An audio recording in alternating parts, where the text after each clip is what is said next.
Kita kalau bekerja apapun tuh itu harus sesuai dengan regulasi, karena kalau tidak kita berarti melanggar, ya gitu ya.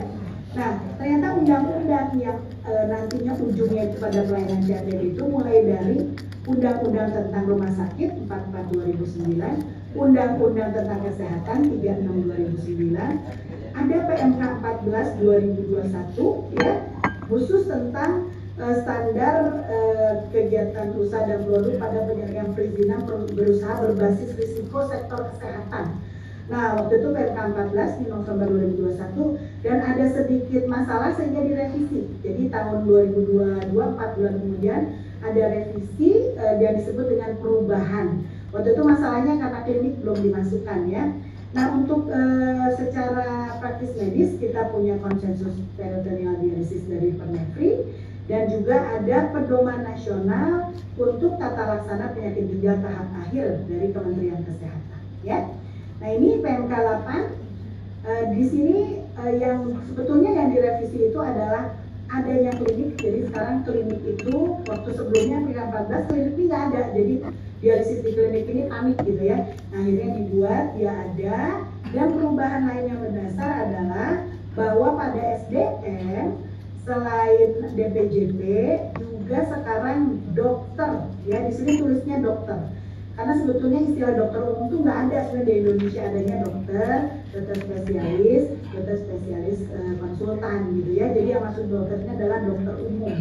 Di PMK 812 waktu itu dokter umum ini belum dibunyikan ya.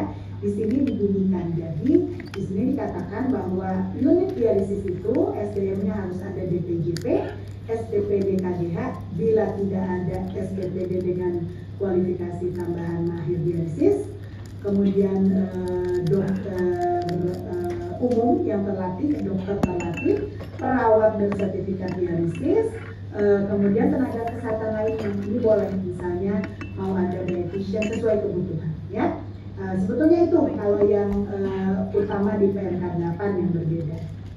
Nah, khusus untuk CAPD di PMK sebelumnya dituliskan harus ada sarana prasarana. Kita bicarakan nanti secara detail di belakang.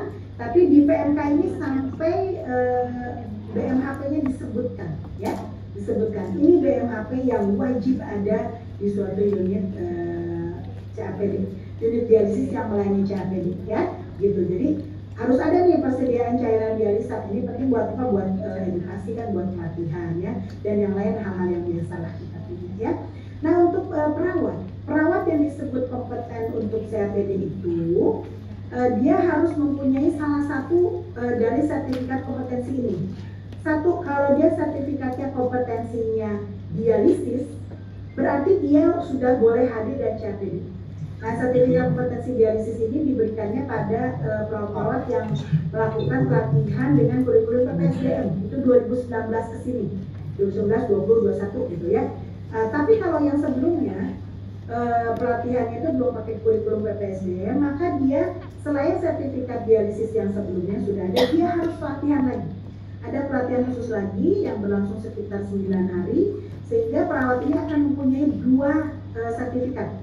Jadi sertifikat HD dan PD dan mahir PD ya gitu. Jadi harus 2. Tapi kalau yang perawat yang pelatihannya akhir-akhir ini dia cukup 1 saja karena kurikulumnya sudah mencakup peritoneal dialisis.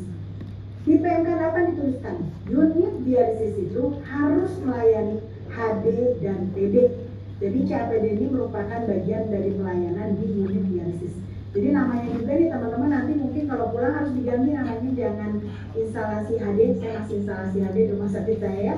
Harus diganti menjadi instalasi dialisis karena di dalamnya kita melayani HD dan PD gitu ya. Oke.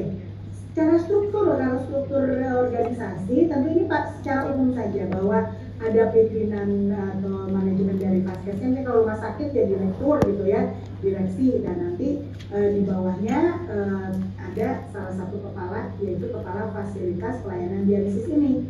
Mau namanya instalasi, mau unit, itu sih terserah bagaimana peraturan yang dipakai di fasilitas tersebut ya gitu. Kalau di saya namanya instalasi, jadi kepala instalasi hemodialisis, sekarang saya ganti jadi dialisis ya. Nah, di dalamnya nanti si kepala ini mempunyai koordinator-koordinator. Dan salah satunya tentu ada DPJP di situ ya. Ada kepala perawat, ada teknisi, ada dietitian, dan ada administrasi di situ. Nah, kepala instalasi ini siapa yang boleh menjadi kepala instalasi? Apakah harus dokter, ya? Apakah harus KGH gitu? Nah ini tidak, ini tergantung dari peraturan di rumah sakit tersebut. Contoh, kalau saya di rumah sakit Hasan Sadikin, saya staf di rumah sakit Hasan Sadikin, saya kan ASN Kemenkes ya. Nah berarti saya boleh mendapatkan, boleh ditunjuk menjadi satu jabatan struktural, yaitu sebagai kepala. Nah itu saya, nah sekarang di era saya kepalanya saya, kepala instalasi. Tapi saya bekerja di salah satu rumah sakit swasta, saya KGH satu-satunya, saya bekerja sebagai dokter mitra. Saya tidak boleh menjabat jabatan struktural, sehingga akhirnya kepala instalasinya ini adalah perawat saya, perawat HD-nya, karena dia punya sebagai pegawai tetap, dan salah satu syarat jadi kepala struktural itu harus pegawai tetap. Jadi kepalanya seorang perawat, nggak ada masalah. Nanti ada yang kepalanya dokter umumnya boleh. Itu mah gimana rumah sakit atau fasilitasnya saja. Tapi kepala ini pekerjaannya adalah struktural. Jadi dia ngatur manajemen, ngatur bagaimana pelayanan HD itu alur, bagaimana klaim, bagaimana pengaturan jadwal. Dia tidak mengurusi masalah medis. Maksudnya medis praktis buat pasiennya, klinis. Kalau klinis yang diserahkan kepada DPJP-nya ya. DPJP-nya nanti di bawahnya tentu ada jalur ke dokter jaga, yang tadi kita katakan dokter umum telat itu namanya istilahnya sekarang ada dokter jaga, perawat nanti ke perawat ya. Nah kalau karena ada HD dan PD, tentu perawat ini harus membagi juga di bawahnya. Jadi harus ada koordinator HD dan koordinator dari PD atau PD ya. Jadi kalau kita lihat tim dialisis di satu fasilitas ini sesuai PMK itu harus nanti ada kepalanya, ada DPJP, ada dokter umumnya, ada perawat dialisis dengan kompetensi tadi yang saya bilang. Kalau yang baru itu dia sertifikatnya dialisis, kalau yang lama HD dan PD ya. Ada dietitian, teknisi medis, staf farmasi ya. Ini bisa apoteker atau asistennya, ada administrasi. Misalnya staf farmasinya itu nggak harus dia standby di situ. Misalnya kayak instalasi HD saya, farmasinya itu ke instalasi farmasi, instalasi farmasi rawat jalan. Nah nanti di rawat jalan itu ada ditunjuk, ditulis namanya nih, ini namanya si A yang akan menjadi staf farmasinya ruang instalasi dialisis. Jadi dia akan, kita kalau ada apa-apa sama dia gitu ya, dia tidak usah standby di ruangan kita ya. Kemudian nah kalau kita di fasilitas itu melakukan tindakan-tindakan bedahnya, intervensinya, tentu di tim itu kita harus ada juga dokter-dokter bedah yang dimasukkan ke dalam tim dialisis. Misalnya dokter-dokter yang membuat aphesion ya, dokter-dokter yang insersi CDL, dokter-dokter yang insersi kateter CAPD. Secara gampang, untuk aphesion itu boleh dilakukan oleh dokter bedah umum sekalipun dan bedah vaskuler atau bedah toraks vaskuler. Mereka punya sharing kompetensi. Untuk insersi kateter CAPD yang boleh itu adalah dokter bedah umum, dokter bedah digestif, bedah urologi, dan KGH ya. Kalau KGH udah melekat di DPJP ini, salah satunya boleh insersi. Kalau KGH itu boleh insersi kateter CDL dan juga kateter CAPD, asal dia tidak di NU dan tidak di OK. Dia tidak bisa dilakukan di ruang tindakan ya, begitu. Nah nanti bagaimana sistem rujukannya? Sistem rujukannya sebetulnya akan seperti pada umumnya, sistem rujukan pada umumnya. Ini pasien. Sekarang karena rumah sakit yang boleh melayani, fasilitas yang boleh melayani dialisis itu, dia boleh klinik, boleh rumah sakit kan. Dan kalau mau bikin dialisis harus HD dan CAPD ya. Nah ini misalnya levelnya rumah sakit daerah, di sini juga boleh klinik gitu, boleh ya. Nah ini nanti pasien-pasien dari bisa dirujuk dari puskesmas atau pasiennya bisa datang sendiri ke sini. Nanti rumah sakit ini yang melakukan pemilihan ya oleh DPJP-nya dengan konsultasi dengan KGH bila diperlukan. Kemudian kalau di rumah sakit daerah ini sudah ada yang bisa memasang kateternya, misalnya dokter bedah umum udah terlatih, ya udah pasang di sini boleh aja, nggak ada masalah. Berarti rumah sakit ini CAPD-nya full pelayanannya. Kalau tidak bisa rujuk ke rumah sakit rujukan. Nanti di sini kita lakukan insersi, kemudian bisa kita kembalikan gitu, bisa kita kembalikan lagi setelah insersi. Nah kemudian nanti maintenance kan, perawatan rutin, pasiennya kontrol rutin pada umumnya sebulan sekali. Misalnya nanti ada komplikasi-komplikasi. Kalau komplikasinya bisa ditangani di sini, di fasilitas ini ya sudah ditangani saya. Tapi bila misalnya memerlukan fasilitas yang lebih tinggi, misalnya ternyata ada momentum urat, ya jadi kateternya itu dililit sama momentum yang sangat ribet gitu. Nah, dokter bedah umumnya nggak bisa di situ, cuma dokter bedah umum boleh rujuk ke rumah sakit rujukan nanti di open ya, di LA, kemudian dilakukan tindakan-tindakan yang lebih spesialistik gitu ya. Sama dengan infeksi juga sama. Kalau infeksi bisa ditangani sendiri oleh pasien, ya ditangani sendiri ya dengan arahan dari perawat-perawat dokter di sini. Kalau di sini bisa dirawat di rumah sakit daerah ya di situ. Kalau berat sekali sampai sepsis dan sebagainya boleh dirujuk. Nanti rujuk balik ya. Gitu. Nah sekarang panduan klinis kita dapat dari mana? Ingat kita punya PNPK ini pada umumnya agak kurang populer ya.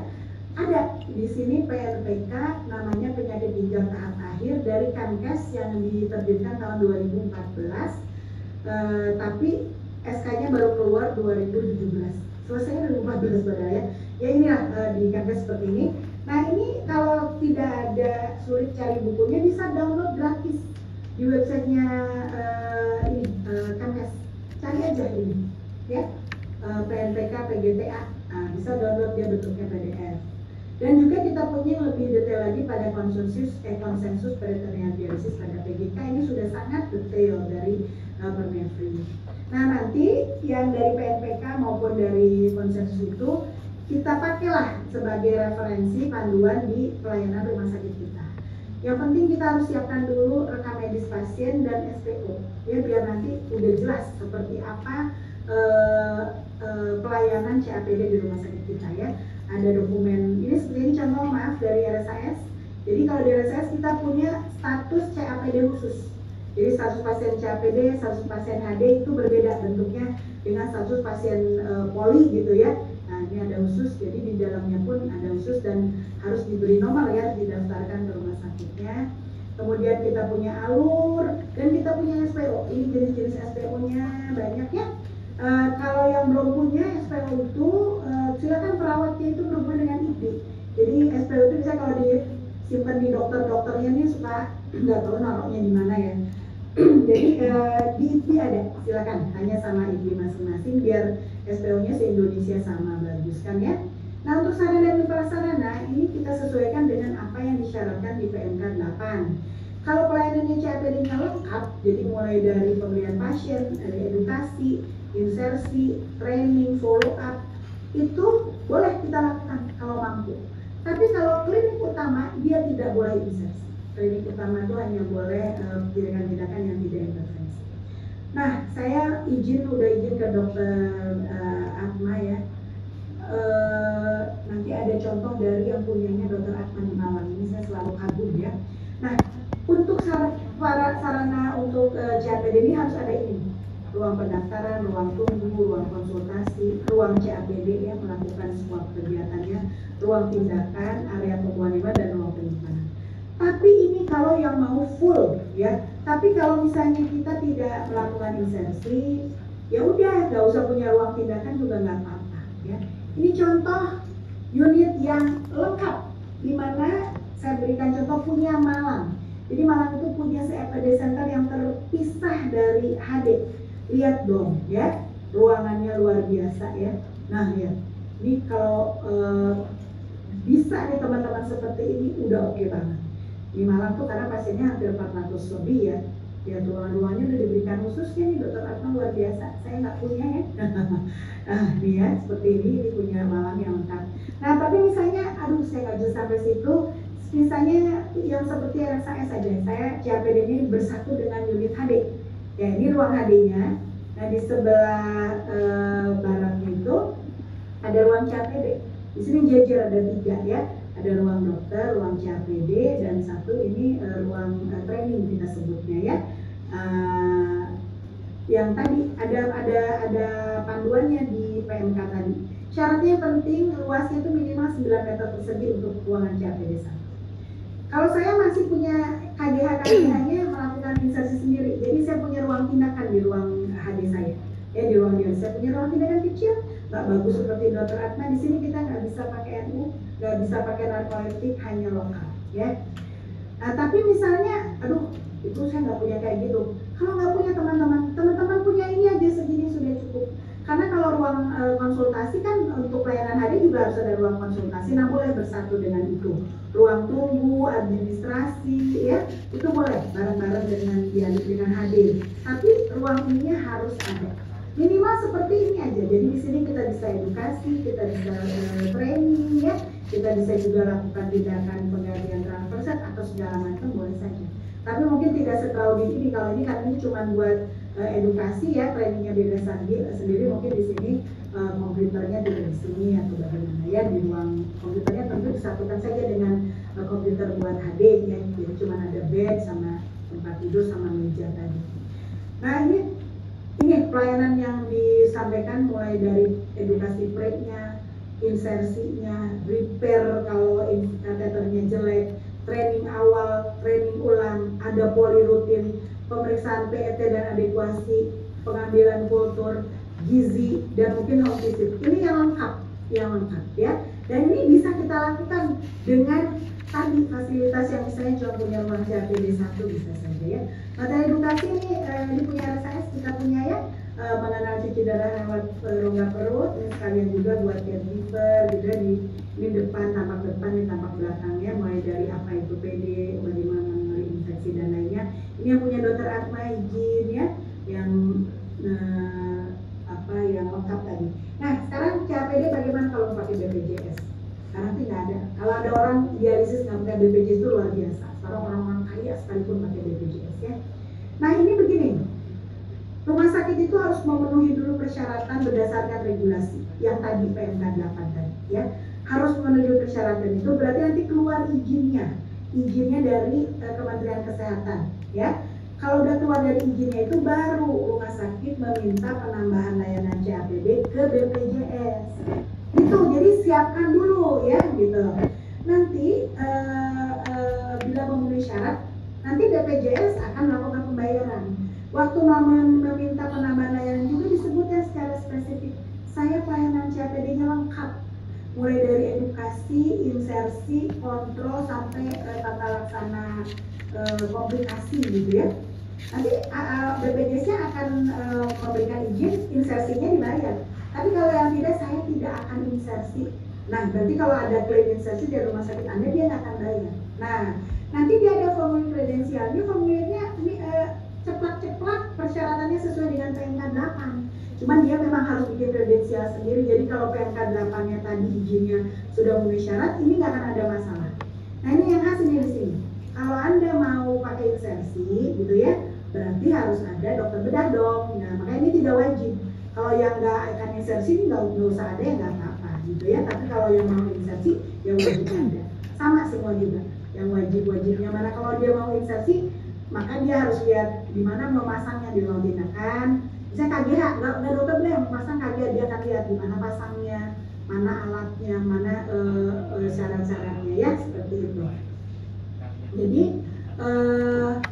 itu yang menjadi secara organisasi. Saya mau lihatkan aja, saya minta waktu sekitar 20 detik lagi. Ini rumah sakit Sumedang, suatu rumah sakit umum di daerah Sumedang yang tipe C. Dia sudah punya pasien CAPD, sudah hampir 8 tahunan ya. Ini programnya